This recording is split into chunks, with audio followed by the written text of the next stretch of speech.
Saya Reski Hildayanti dari kelas akuntansi C ingin menjelaskan materi tentang diksi, sinonim, homonim, denotasi, konotasi, kata umum, dan kata khusus. Yang pertama, pengertian diksi.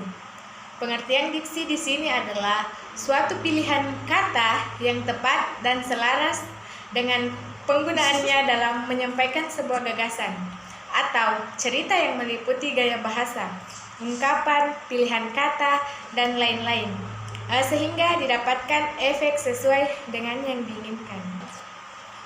Yang pertama itu sinonim.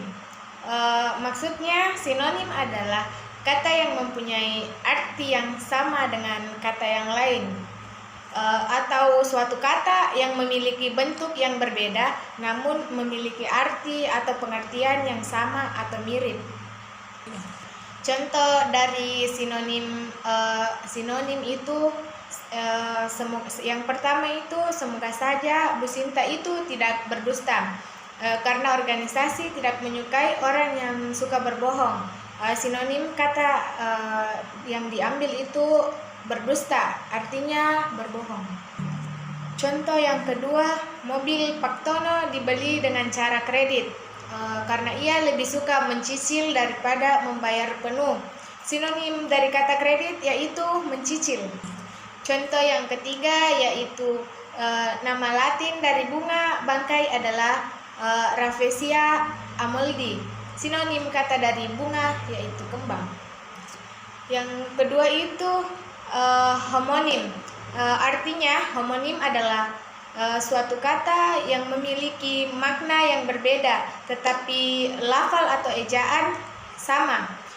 Jika lafalnya sama disebut homograf, atau namun jika yang sama adalah ejaannya maka disebut homofon.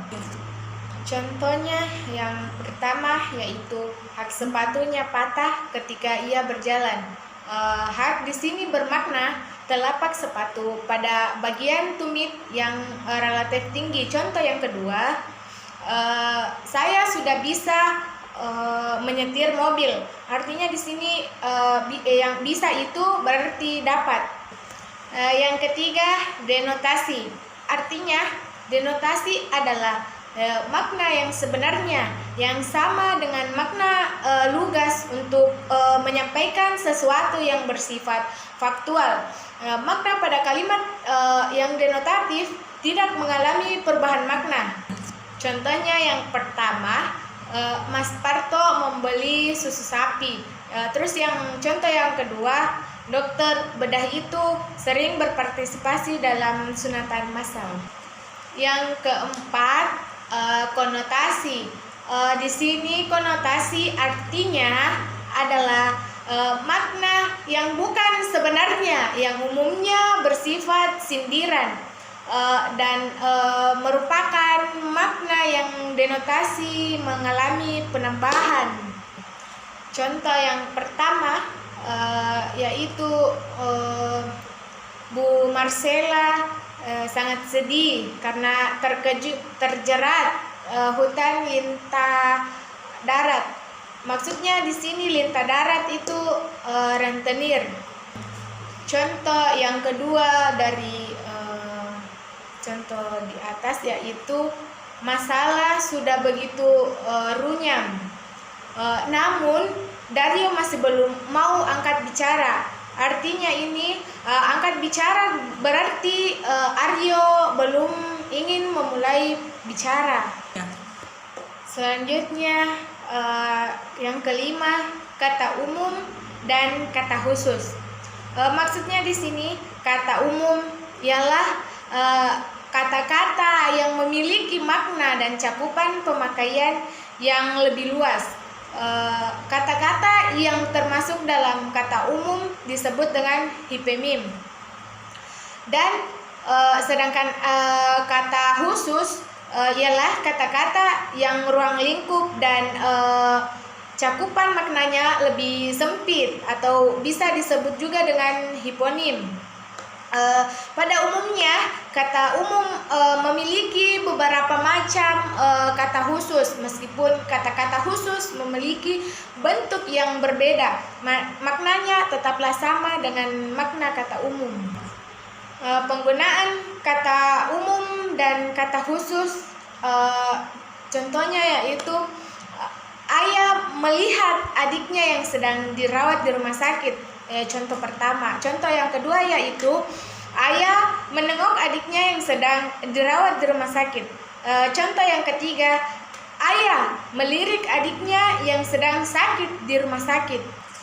Kalimat di atas memiliki makna umum yaitu melihat dan kata khusus seperti menengok dan melirik. Pada kalimat pertama, kata umum masih bisa digunakan sesuai dengan konteks kalimat di atas. Sedangkan pada kalimat ketiga, kata khusus melirik tidaklah sesuai dengan konteks kalimat tersebut. Kata khusus yang sesuai adalah menengok pada kalimat kedua.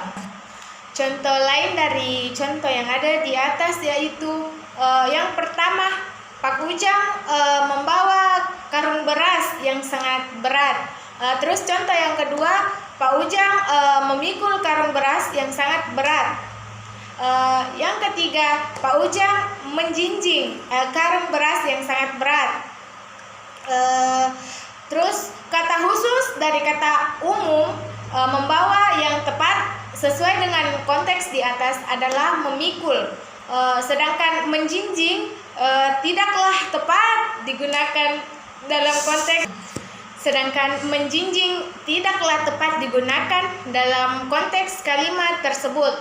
Oleh karena itu, penggunaan kata khusus memiliki cakupan yang lebih sempit dan hanya bisa dipakai dalam kalimat tertentu, sehingga pemilihan kata atau diksi sangat diperlukan.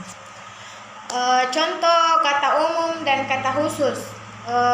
Yang pertama, kata umum melihat. Kata khusus contohnya menengok, menyaksikan, melirik, memandang, memelototi, mengamati, dan memperhatikan. Yang kedua, contohnya kata umum mendatangi. Kata khusus mampir, singgah, dan berkunjung. Contoh yang ketiga, kata umum yang pertama membawa. Terus contoh kata khusus mengangkat, menjinjing, menggendong, mengangkut, menyeret, membopong, memanggul. Setiap kata umum dapat digunakan dalam setiap konteks penggunaan bahasa dalam kalimat. Sedangkan kata khusus hanya digunakan dalam konteks-konteks kalimat tertentu. Dengan kata lain, kata khusus tidak bisa sembarangan digunakan pada kalimat. Oleh karena itu, pemilihan kata atau diksi dalam kata khusus sangat penting untuk diperhatikan. Sekian dan terima kasih penjelasan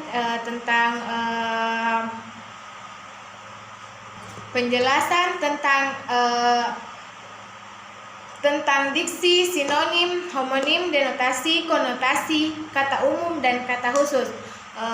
Mungkin hanya itu. Kalau ada salah, mohon maaf.